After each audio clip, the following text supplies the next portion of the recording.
are you?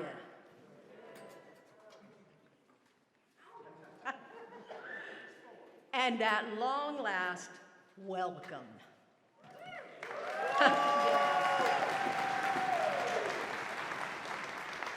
I'm Nancy Ford, and I am so happy to be here. But tell the truth, aren't we all thrilled to be just about anywhere at this point? Old joke still works. Hello, Houston Pride Band. Hello. Thank you for hosting this week. I'm so proud of you. It's a national conference. And hello, out-of-town musicians. Have y'all had a great time this week in the greatest city in Texas? Thank you, San Antonio and Dallas.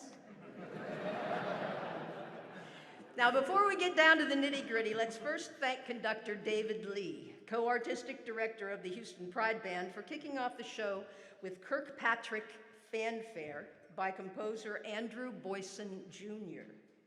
David has been with the Pride Band since 2016, and we are lucky to have him. Thank you, David. Now, tonight's performance is the grand finale of this week's Pride Bands Alliance Conference. It features so many musicians representing LGBTQ bands from all over the country that they couldn't all fit on stage at one time. We had to split them up into two bands. One band is the Bluebonnets, and the other band is the Yellow Roses. How gay is that? I know. On stage for the first half of our program is the Bluebonnet Band with conductor Deborah Hirsch. Sure. She hasn't even done anything yet. This is a good sign. Deborah is also co-artistic director of the Houston Pride Band and has also been with the band since 2016. 2016 apparently was a very good year for conductors. Now, Deborah is conducting Don Ricardo. It's a pass the doobie, what? A paso doble.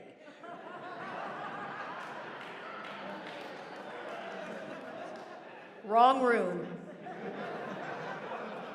It's written in the Spanish tradition by Texas composer Gabriel Musella.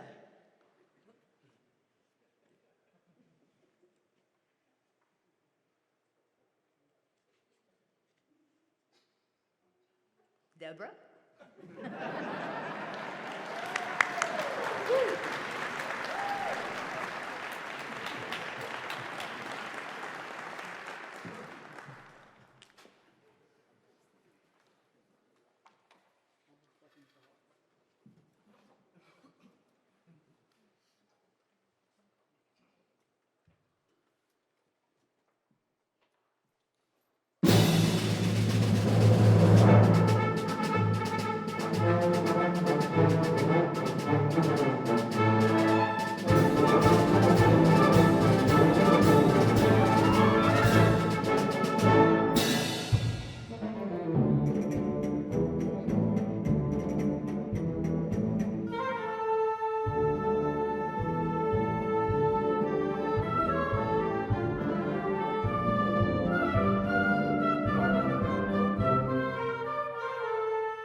Thank you, Deborah.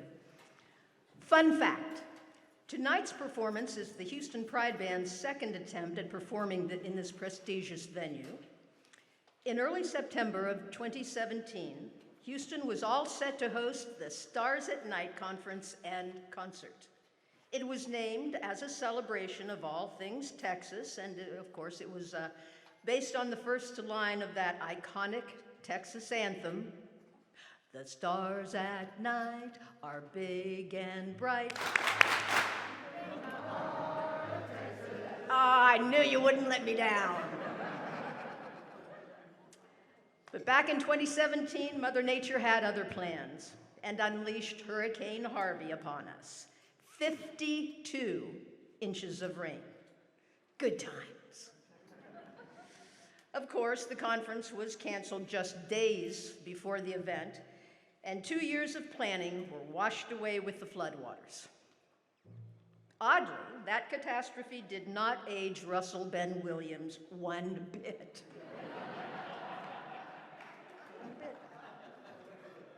5 years later, our city has recovered because that's what Texans do. So, tonight's concert, Bigger and Brighter, also pays homage to deep in the heart of Texas because the stars at night are bigger and brighter than ever, and Houston is back, baby. Clap, clap, clap, clap.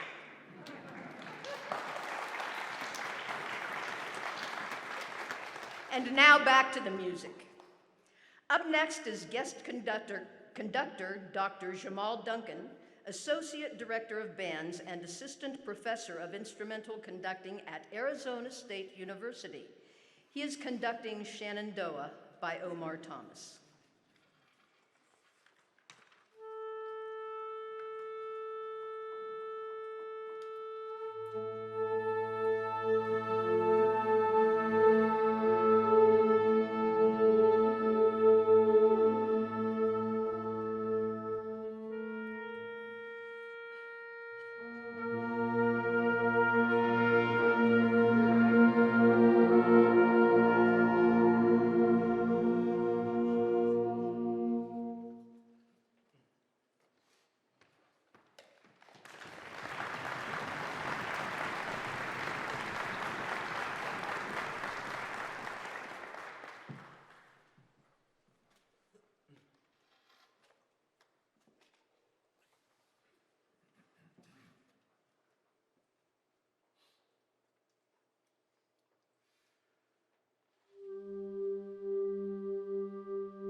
Beautiful, just wonderful.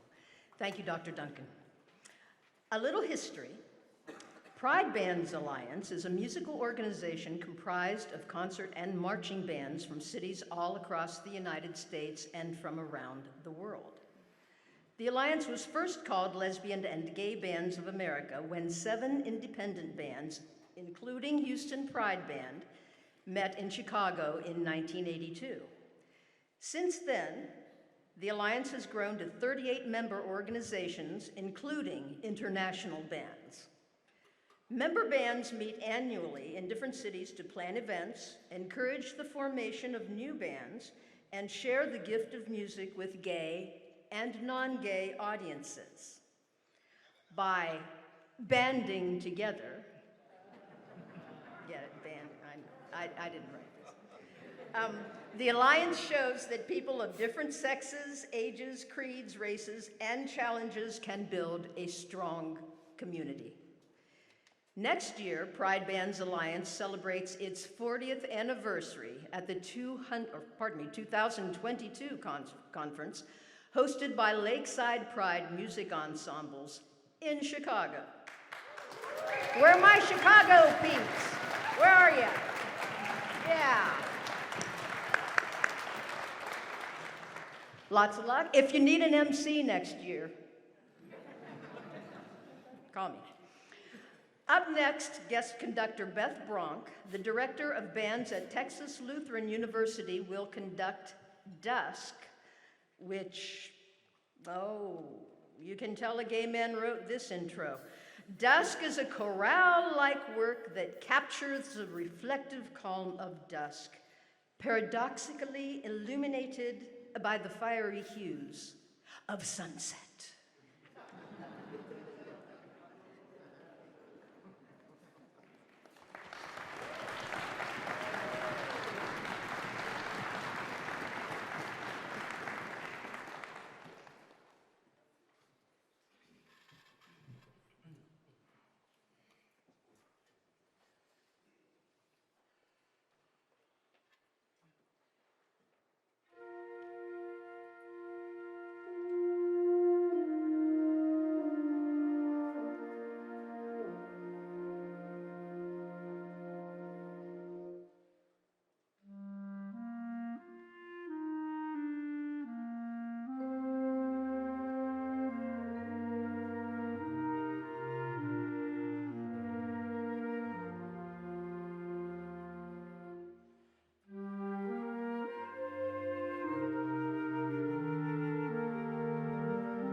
That's lovely. Thank you, Beth.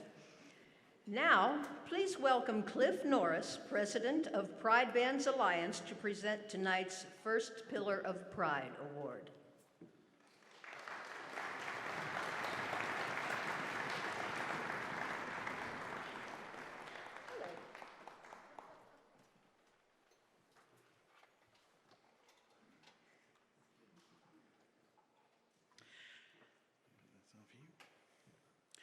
Greetings, everyone.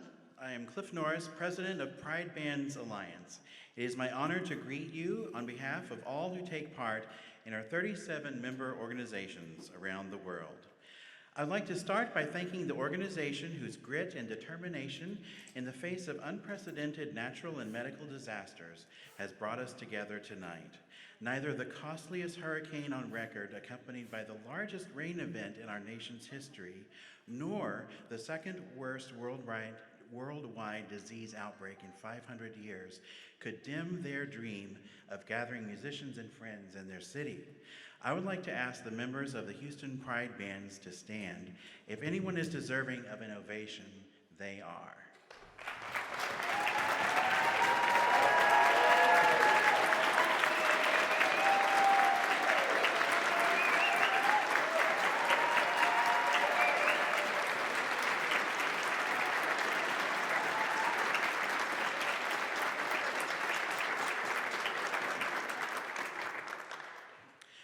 Pride Bands Alliance has a group of supporters who, thanks to their history with and love for this organization, have committed to sustaining it long term. Their support has provided a funding source for special events and special programs above our regular operations. I would like to ask the members of our President's Circle on stage and in the audience to stand and be recognized.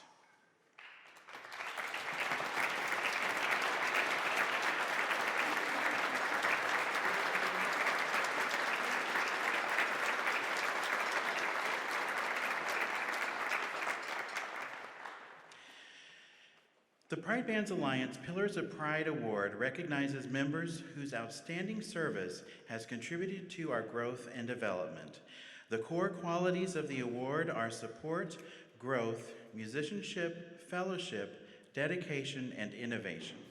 Tonight we have two honorees, each with a decades-long history of service and leadership, both in front of our bands and behind the scenes. We will honor one in each half of tonight's program. Our first recipient's involvement with Pride Bands Alliance goes all the way back to the very first event when the Lesbian and Gay Band Association performed at the Hollywood Bowl in 1984 and continues to the present. Along the way, she has led us with what has to be the world's brightest smile. And as drum major and artistic director for 2 presidential inaugural parades, 3 masked band parades during our conferences, and at the 2006 Gay Games in Chicago. Her tireless energy and unwavering devotion to her local band, the Lesbian and Gay Big Apple Corps of New York, is evident in her 26 years as drum major and 16 as marching director. The marching program has grown from 50 to over 200 members while achieving nationwide recognition. She received the Stonewall Foundation's 2014 Vision Award thanks to her steadfast dedication to the LGBTQ+ human rights movement. Under her leadership, the band has performed at iconic venues such as Madison Square Garden, the Museum of Modern Art, and Times Square, and performs a full slate of summer parades in New York, Pennsylvania, Connecticut, and Rhode Island. Last year, her band reached one of the pinnacles of the marching band world, appearing in the Macy's Thanksgiving Day Parade, the first time an LGBTQ+ band has ever appeared. But even more than these accomplishments, she is simply a beautiful person. Her personal contact with new and veteran members of her band keeps them coming back. She's always finding creative ways to bring in the most number of people to participate. She also has a genius for knowing what the audience wants to hear and for teaching musicians on how to bring their energy to the show. Her bandmates wrote about how she guides the band from first read to rock star. Everything she does makes all those around her shine bigger and brighter. In appreciation for her 4 decades of dedication to music, visibility, and pride, it is my honor to present the Pride Bands Alliance Pillar of Pride Award to Marita Begley of the Lesbian and Gay Big Apple Corps.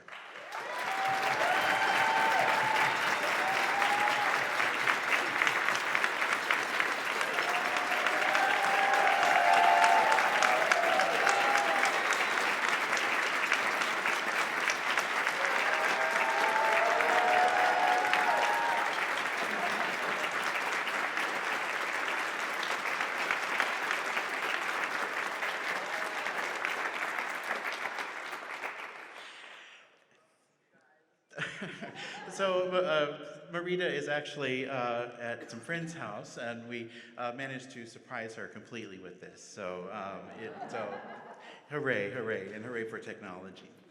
So accepting on Marita's behalf, we have her fellow drum major from LGBAC, Brian Luke.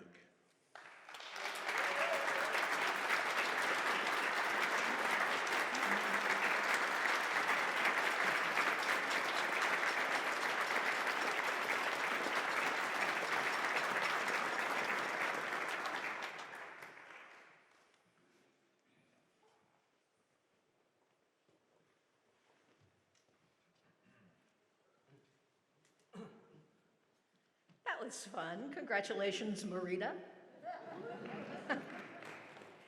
In July of 2020, Portland, Oregon's Rose City Pride Band was scheduled to host the annual conference, but guess what? Unfortunately, their event was canceled at the height of the COVID outbreak.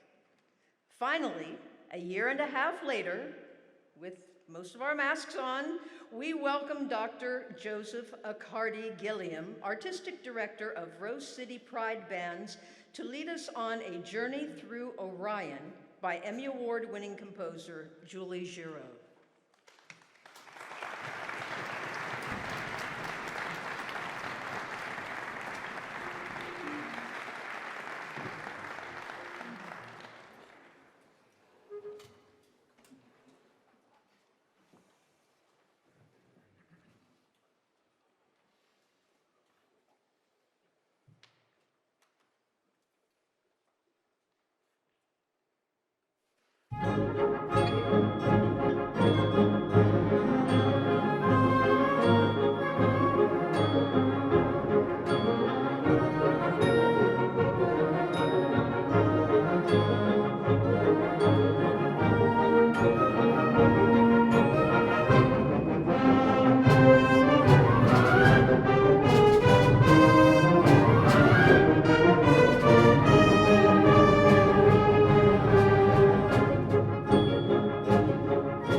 Thank you, Doctor. Breathtaking. In a career that spans 5 decades, John Williams has become one of America's most accomplished and successful composers, both for film and for the concert stage.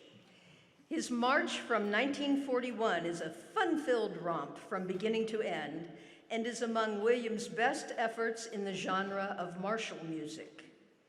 Now, Todd Dock was set to conduct the March from 1941, the final piece in this half of the concert, but unfortunately, Todd could not join us tonight. Stepping in as his stunt double is Gary Jones. Gary currently serves as the instrumental music director for the Houston Chamber Music Society and conductor of the Wind Project. And when he's not saving the day as an accomplished conductor and musician, Gary is also the pianist and minister of music at Johnson Chapel CME Church. He's a realtor with Keller Williams, and he's the proud owner of Miss Jackie's Seafood Company restaurant. Meet me there. Thank you, Gary. Enjoy.